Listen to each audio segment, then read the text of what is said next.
Good morning and welcome to our COS 1511 Group 7E students. I can see I have a few students that have already logged in, and I'm so happy that you're here. Anybody would like to unmute their mic, say hello, how are you, where are you from, and how far you've worked with assignment 2? Hello?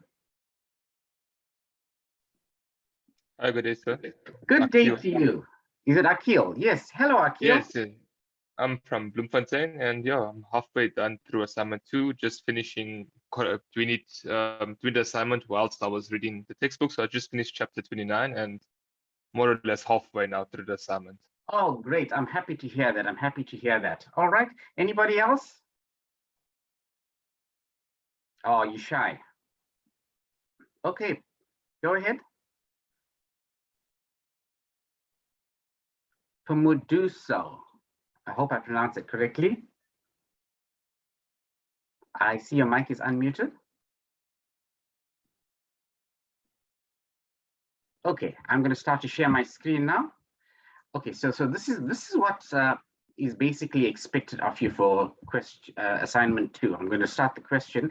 Let's do the output, right? If I look at it, it says, welcome to COS 1511 flight booking system. Enter your full name. By now you should know who I am. I'm Prinavin Govender. Thereafter, it says the available times for the flights are depart at 7 o'clock, arrive at 9:30. So you need to select either 1, 2, 3, 4, 5. 2 is 9 o'clock, finishes at 11:30. 3 is 11 o'clock, finishes at 1:30. And it says choose the time from 1 to 5. Now, I don't read very well, so I made a mistake and I punched in 7. And let's see what happens. Oh, incorrect option. Please choose from 1 to 5. So there's a validation that they require. Let me choose 1. I like to be early. It says travel ticket for name Prinavin Govender. So it picked up by name. It gives me, well, it hasn't worked out the seat number and hasn't worked out the travel ticket, but I'm departing from Johannesburg. I'm arriving at 7 o'clock. My destination is Cape Town, and I'm arriving at 9:30. So it picked up all this information up there. The amount, I haven't worked out the amount as yet. Thank you for booking with COS 1511. Your travel agent, oh, well, I'm also the travel agent and the e-tutor. It says press any key to continue. So let's go now quickly and look at the question. Let's look at the question.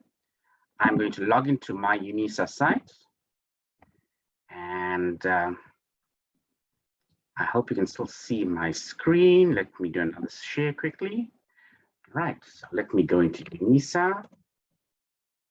Please stop me or unmute and tell me if you can't see my screen or something is amiss. And let's log in. All right, so let's go to my modules, COS 1511. And let's go and have a look at the question. All right, so I'm going to do that. And let's see, where's the assignment? All right, this is my site. I don't have the assignment out here. I should have it somewhere. Right, but very quickly, I'd like to find out from you guys, the announcement feature. Are you able to reply to my announcements? Akil? Yes, hello. sir. My announcements are fine. Yeah. Yes. Okay, please do reply to my announcements just so that I can check whether it's working or not, right, on the My UNISA site. Okay, will do, sir. Great. Now, let me tell you something else about participants. I can have a view of all the participants that are in the course. And I've got, in my view right now, I've got 264 of you. And some of the students haven't logged in at all. Now, that's a bit of a worry. I don't know whether you're incorrectly registered or you just don't care. So please, I take it personally if you can log in and just check up on my announcements. I have a lovely little feature out here that says C++ glossary of terms. And if we work in a term a day, I call it 30 days, we learn 30 terms. So day 1, you could have started with what's arithmetic logic unit, what's an array. And I've got some references out there if you want to find out a little bit more about an array. And what's a Boolean value? So that's B. If you go to C, I talk about C in, but I tell you what, see out and take a term a day. That's how you should study programming. In fact, anything slowly and steady. That's how you win the race. So let me go and find, you will be able to find your, I'm going to look quickly for my assignment 2 questions.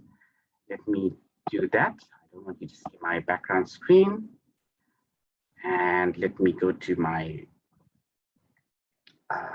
COS 1511 and assignment 2. So let's go back. It's very important whenever you are working in any computer programming environment is that you need to know what the user expects from you.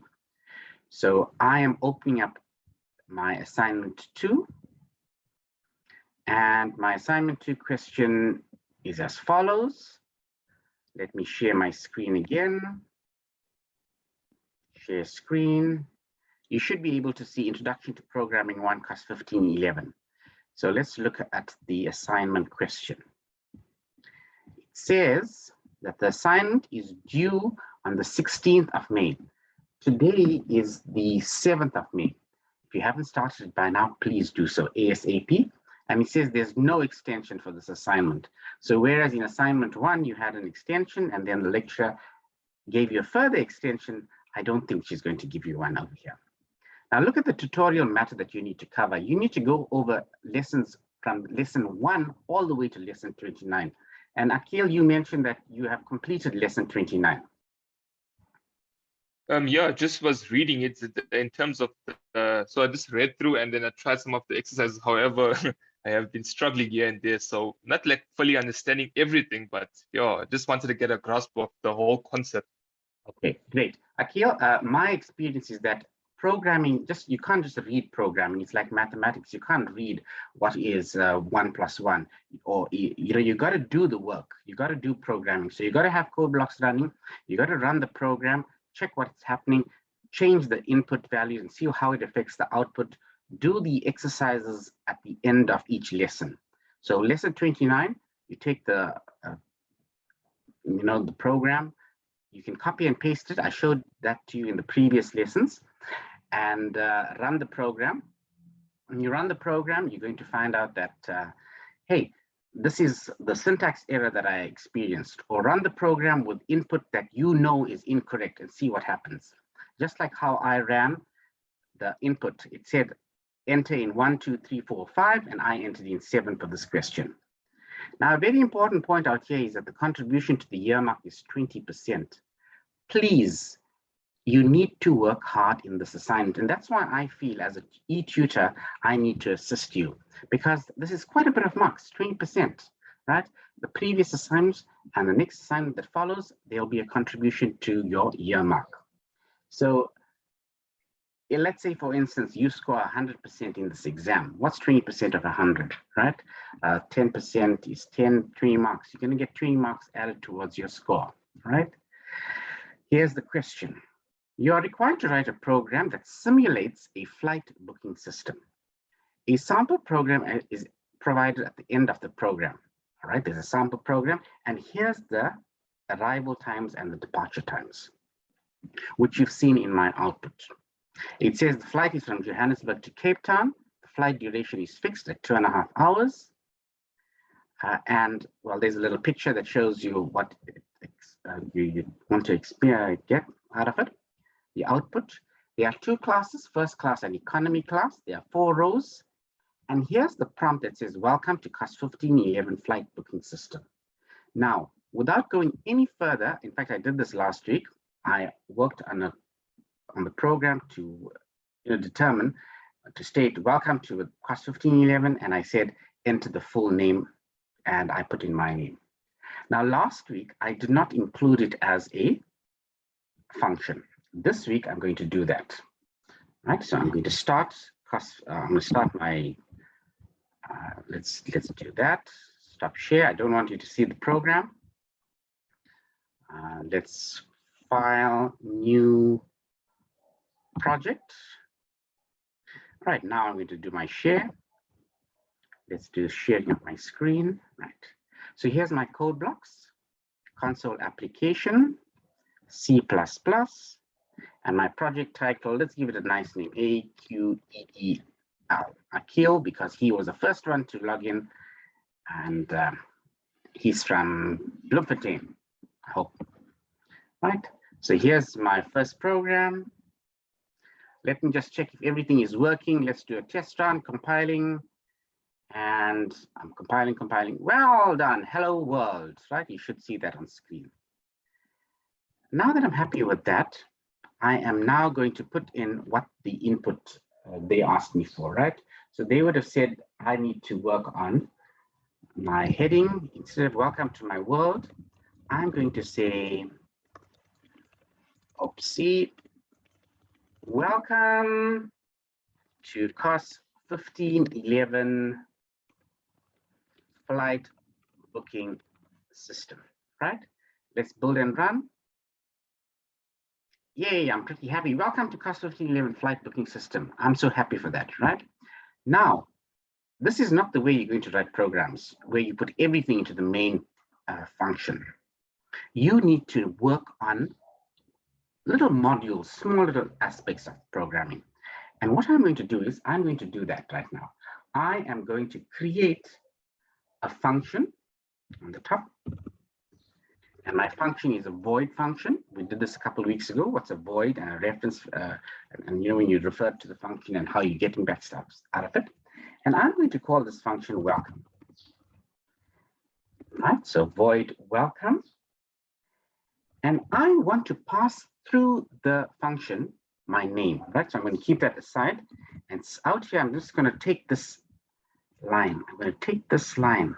And I'm not going to have it in the main function anymore. Control X, come to the void, Control V. Now, think of this little function as a mini program on its own. Okay, so it has to have basically a begin and an end. So here's my function, and when I call the function, I need to call it by its name. So the function is called welcome. Right, welcome. So there's my function, and let me look at my screen. Right, let's do a build and run.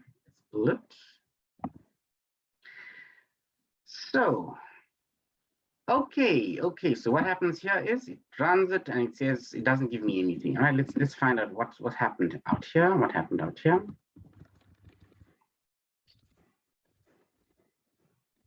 I need to call the function welcome.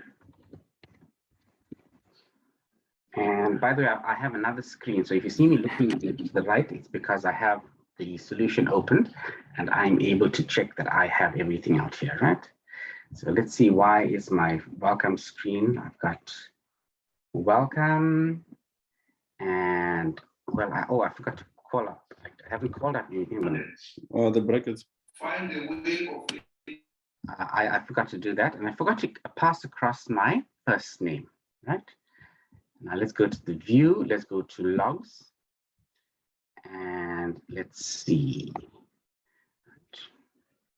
All right, so there we go. It says, welcome to COS 1511 flight booking system.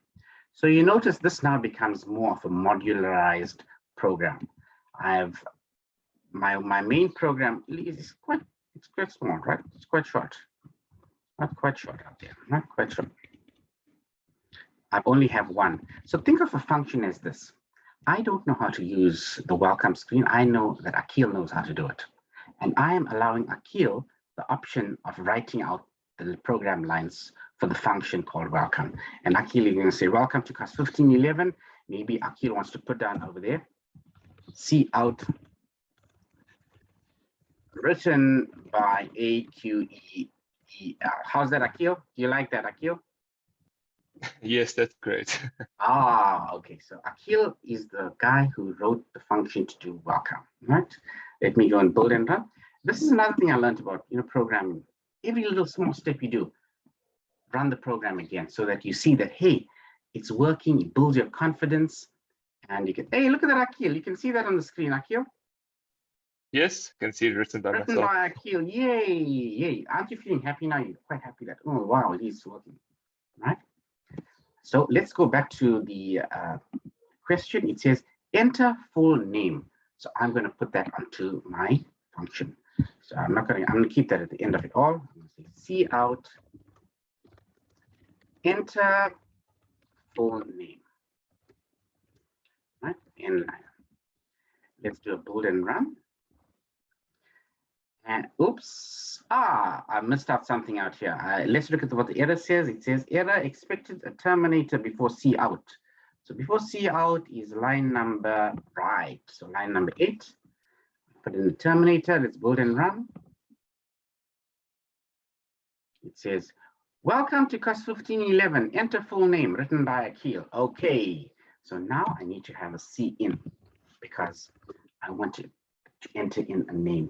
And I'm going to call my name a variable name, and the variable is going to be, let's see what I've said it. I've called it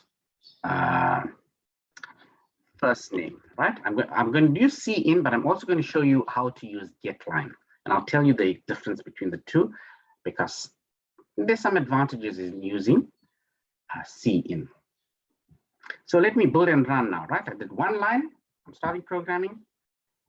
Oops, I got an error. F name was not declared in the scope. F name was not declared. Talk to me, anybody? Yes, we'll have to declare it first before we can use it in a CM. Correct. Is that Akil? Yes, correct. Right, Akil. Okay, so Akil, I'm going to declare it in my main program output. I'm going to tell you why I'm going to do that now.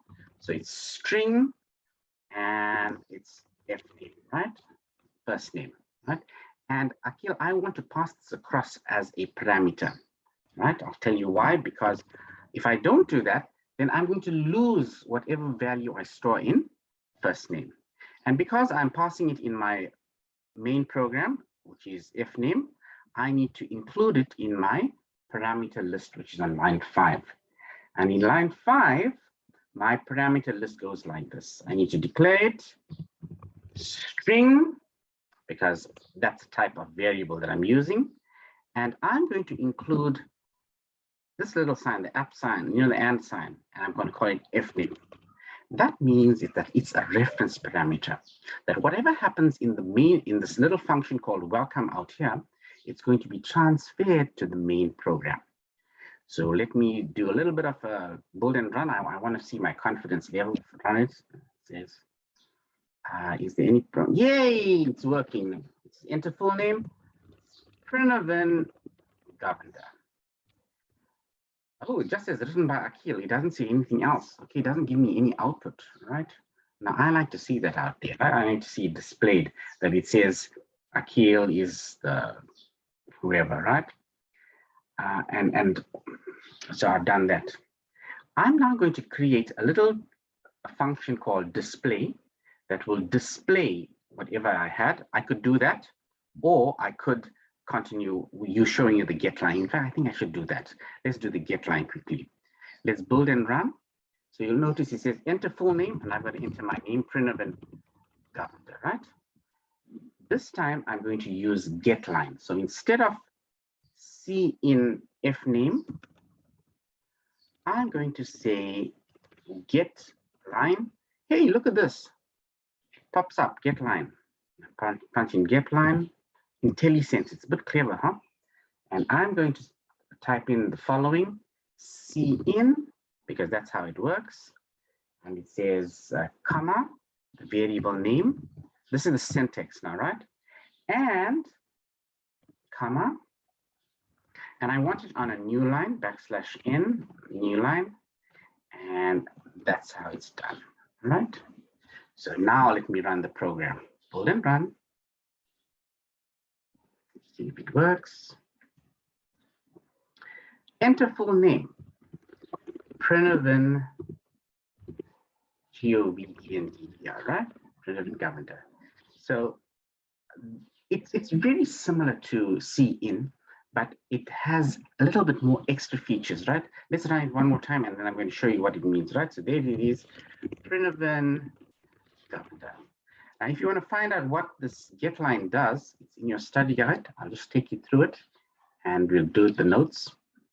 I'm opening up the study guide. Akil, are you able to see the study guide? FM, yes. Okay, great. So I'm doing a Control F right now. I'm doing a Control F. That means I'm going to find the study guide, I'm gonna look for the find, Control F, GETline. Let's see where's this GETline, what page it is on. Right, GETline, right, where is it?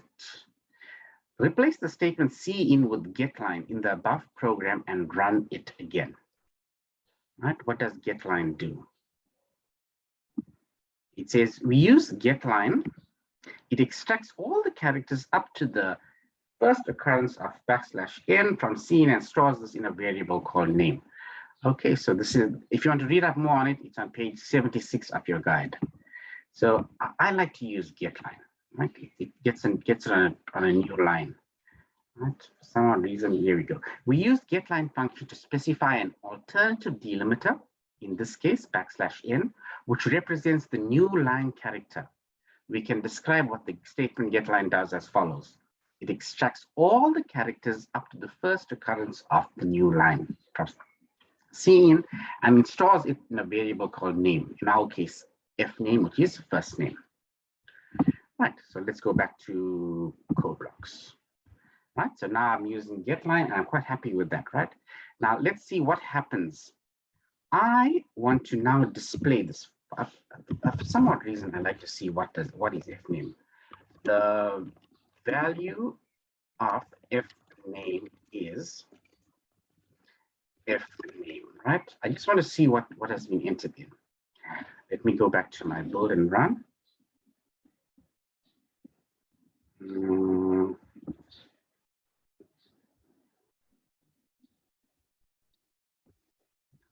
So let's go back.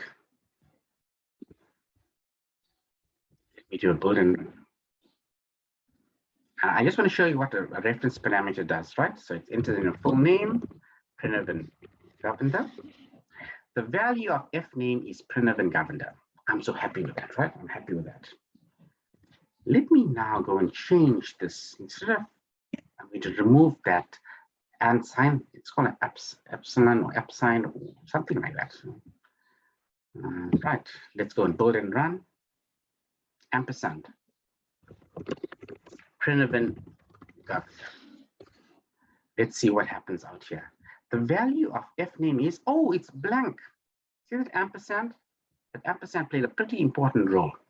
It allowed the value that was, that came through the GETline from the function void, and it allowed it to be passed across to the main program. See out the value of fname is. Let me build and run this. And you'll see it's going to display that name now, right? And that's a common error that happens with students. Right? Enter full name, Prinavin Govender. The value of fname is Prinavin Govender. Can you see that, Akil? Yes, sir. Right? That's the value parameter versus reference parameter. That's called a ampersand, right? Oh, what is it? It's called the ampersand, right? Ampersand. Google's my favorite, best friend, tells me everything. That's the ampersand. The ampersand before a variable tells you, the user and the compiler, well, more especially the compiler, that it is a reference parameter and we need to pass that back to the main program. Do I have any questions? Samuel, welcome. Samuel? Hello, Samuel. I've got a question in the chat. Let me see. Apologies, I have to excuse myself. Okay, no problem. Right, great. Let me watch the recording, right? No problem. Watch the recording, right? That's fine. Sorry, sir. I just had a question with the ampersand. Yes. I just want to know, is it only used in those functions? Do we ever use it in the main function? Yes, you could. Well, let's put it to you this way. I will use it when I want to pass across a value. So really speaking, this function void, a void function should not be passing across a value from a parameter, right? But I'm tweaking it and I'm changing it a little. So if I want to be really sticky and I'll say, hey, you know what, this void function just should purely have been a non-return function, right? So that's one way of looking at it. if I understand your question correctly, is can you put it out here in the main function? Well, I haven't had cause to use that unit, right? And in my main body of my the main function, I haven't and will not use it. I generally will want to give it to you, like Akhil, you are the person called welcome. So let's change this function name to Akhil, A-Q-E-E-L. Akhil, how's that? You're now a function. Right, so I'm going to call him Akhil, A-Q-E-E-L. And notice, let's run the program. Hey, it should run. I hope it runs. Oh, yes, it runs. And the name is Prinavin again, right? And it runs. So Akhil, you are the function, and I will tell you, Akhil, please give me the function to display the person's name. How you do it, I'm not interested in that. All I want to see is my name being displayed on the screen. So that's the purpose of this reference parameter. You will tell me there's a handshake taking place between me and you. And when you shake my hand, you're going to pass across the first name out here. Does that answer your question? Yes, sir. Thanks. Okay, great. Thank you. Thank you. Sometimes if I don't get to answer your question, please ask me over and over, ask it to me again, right? So that's the first function that you need to work on. By the way, I've now reduced the time to half an hour. Students felt that I was too long, or it's in terms of their data. And I said, I'll work on half an hour sessions, and I'll have other sessions with students on a one-on-one basis. So I'm not going to do the next part, but I'm going to lead you to that, because that's what I believe programming should be. You need to struggle a little on it. I'm now going to work on display. This is the next one I need to have. Display, I'm going to say flight time, right? I'm not going to do everything. And I just want to give you a strategy of how I work, right? How I write a program. Like I said, I've struggled a lot on this program. I worked on it. And now I want to have another function out here. And the function is called display time, right? Again, make life simple. I'm just going to use void display. I got some issues. Let's just copy that. Control C. Control V. Right? How's that? Right? And there's display time. Again, I included a new function. Let me do a build and run, see if it affects anything. Oops, yes, it did affect something. It says error expected token before. Right here. Oh, oops. You know what I did? I took the terminator as well, right? I don't need that terminator out there. Let's see if it's running. Yay, it's running. Prinavin, up and down. The value of, yes, now you'll notice I call the function display flight time, but it does nothing. It does absolutely nothing. So let me just put a CL statement out here. Hi, I am inside display time function. Right? Right. I just want to show you something else that this function can run. Let's run the program again. Prinavin. Hi, I'm inside display function. So I know now it's working. I know that it's calling the function and it's working. Everything is fine, right? Not everything, but more or less. And inside display time, I need to now start working on how I want it displayed. So C out, I want it to display available times are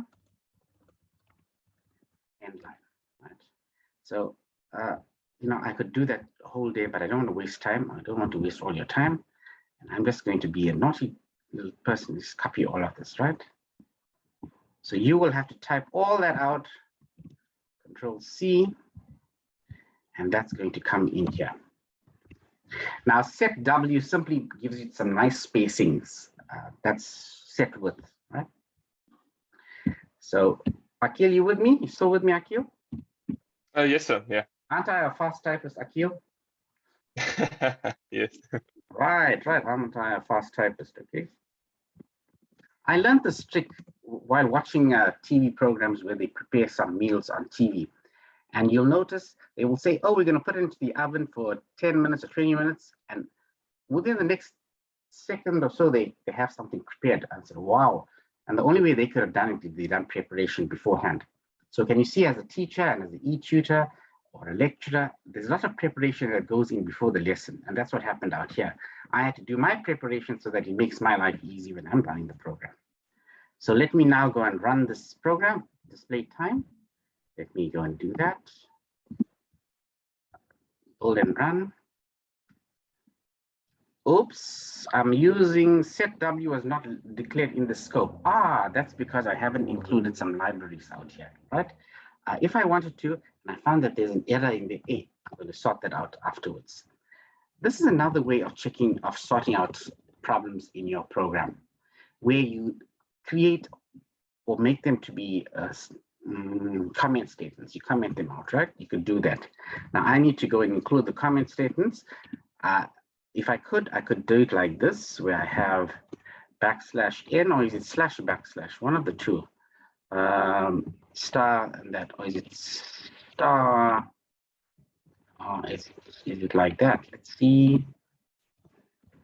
There we go. So I've commented all those statements out, and I need to go and get the necessary class library to include set W, right? So let's go and build and run. And now it says unterminated. Oh, I forgot how to do the comment statement. Let's go to my friend Google. Let's go to my friend Google and say, I want to have comment statements in C++.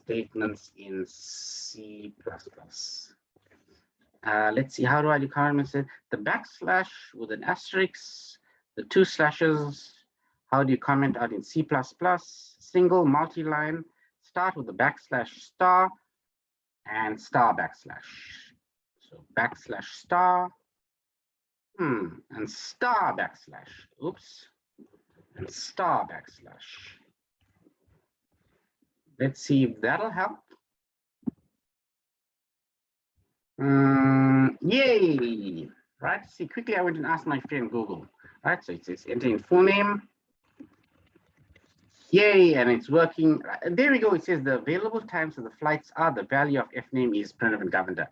Okay, so I don't need this anymore. The value of fname is, because I know that works, I'm going to remove that. I need to sort out what this SW is, right? So I've given you an idea of how to work, and I said you need to use SW. So let's go to my friend Google, and my friend Google says, what is SW, right? So I'm going to look for Google. I'm going to say, I gave you an idea. What is SW, right? Set width. Well, how do I use set width in Google, right? How to use set W in, there we go. There's an example of it as well. All right, let's look at that. Oops, that's the video. No, I don't want to look at the video. Okay. Set W. I need to have include IO stream and include IO MAPIP. So there I need to have those class libraries in there, right? To use set W. So if I copy this across, Control C, let's look at code blocks. All right, on the top, include this class library, IO man IP. So now that it's there,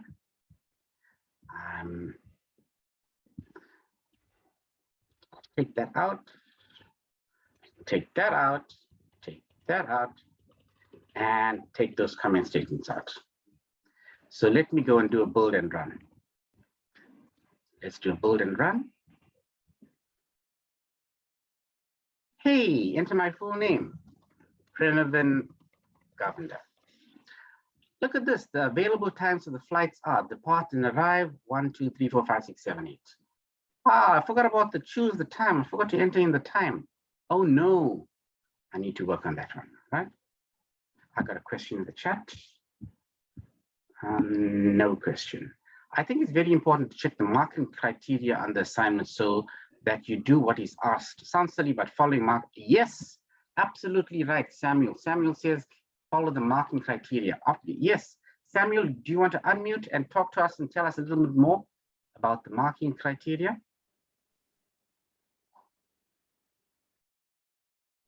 Hello, Samuel.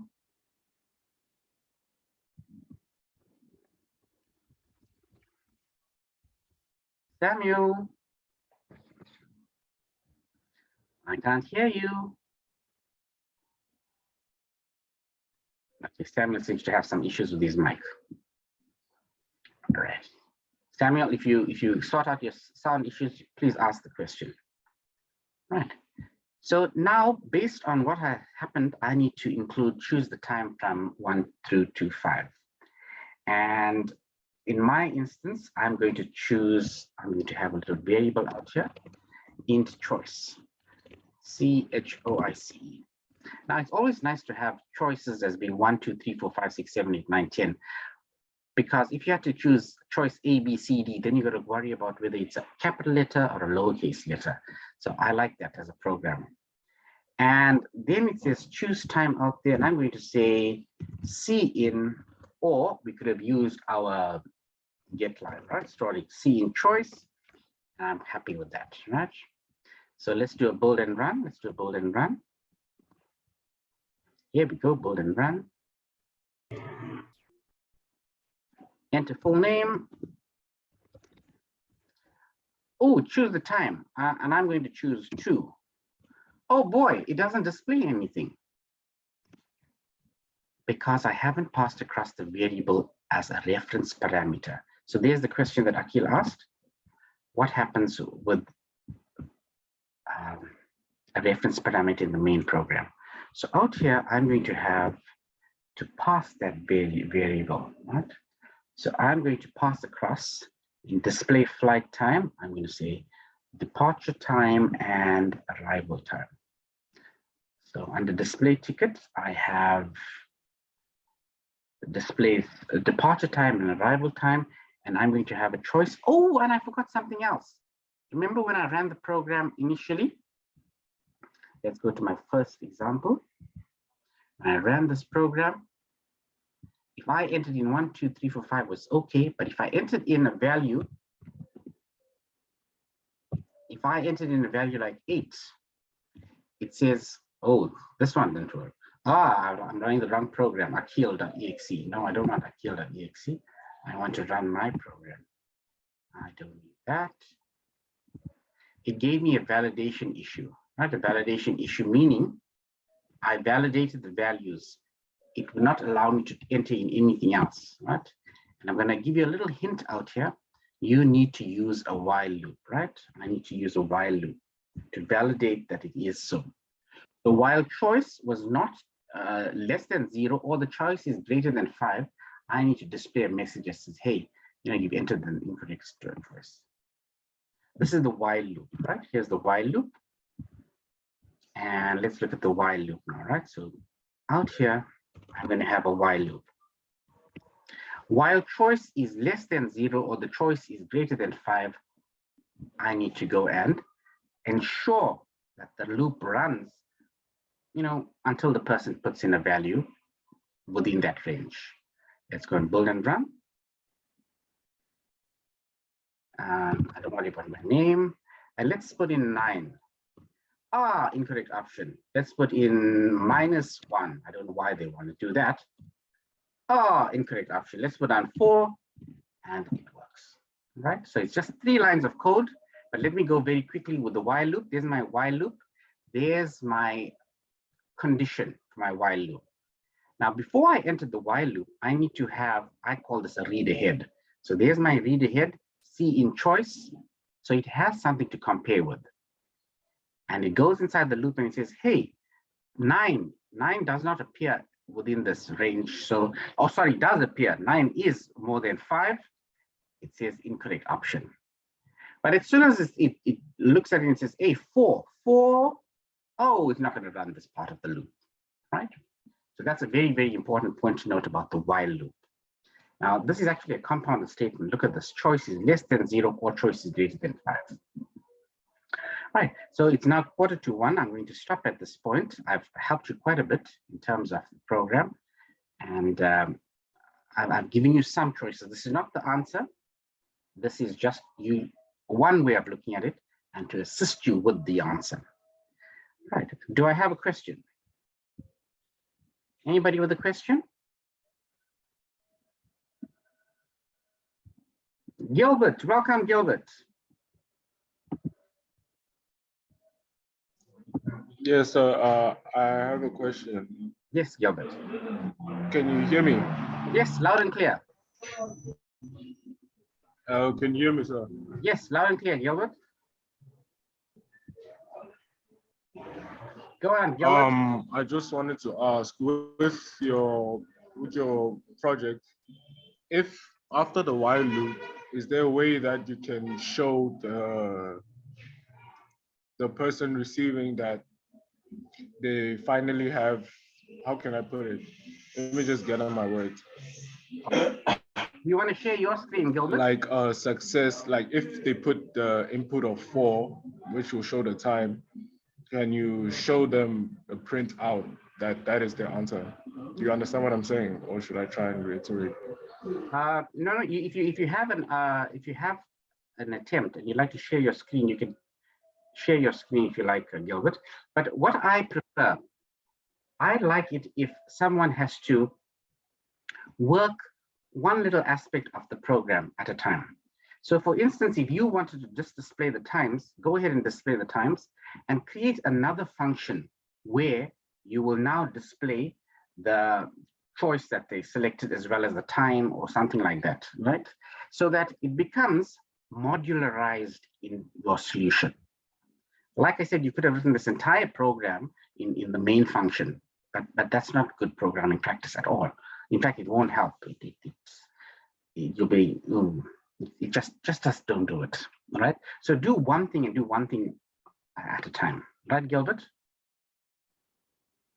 Does it answer your question, Gilbert? Create another function. In fact, that's what I've done. I've created another function to display the ticket information, the person's first name, their departure time, and their arrival time. After accepting all this input in display flight time. Okay, so there's another question in the chat, and it's Pomoduso. Go ahead, unmute. Did I pronounce your name correctly?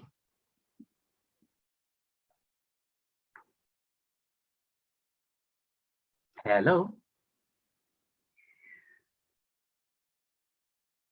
Okay, the question is, can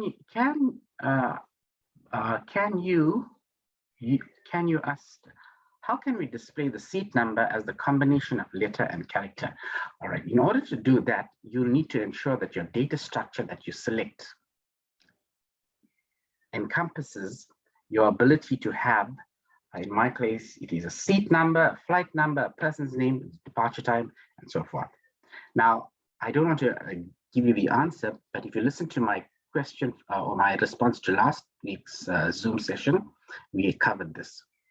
Some of the data structures that we have are strings, arrays, and there's something called structs, right? Structures, C++ structures. In an array, all the elements are the same. In a structure, the elements within are different types. So you get a field that's a name, a field that's an age, which is an integer, and so forth.